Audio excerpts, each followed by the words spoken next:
President Obama and John Kerry's response to the tragedy that happened in Paris a couple days ago has been ridiculous. Christie had some good advice. I got a video to show you what he said. January. John Kerry suggesting that the assault on the satirical newspaper was in a way more understandable than the horror that unfolded last week. Here he is in his own words.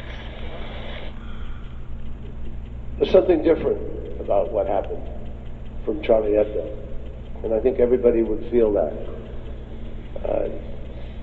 There was a sort of particularized focus and perhaps even a legitimacy in terms of, not legitimacy, but a rationale that you could attach yourself to somehow and say, okay, they're really angry because of this or that.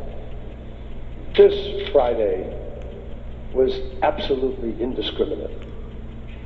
It wasn't to aggrieve one particular sense of wrong. It was to terrorize me. It was to attack everything that we do stand for. Joining me now, presidential candidate, New Jersey Governor Christie. Governor, welcome. Thanks. See you, Martha. He needs to get some sleep and shut up, is what he needs. That's disgraceful.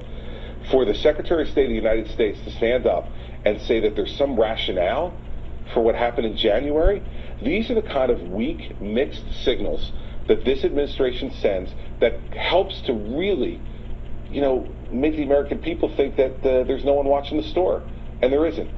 This is the same president who's sitting around saying that somehow it's everyone else's fault. He's the guy who drew the red line in Syria and didn't enforce it, didn't set up a no-fly zone, or these refugees have to be leaving their own country.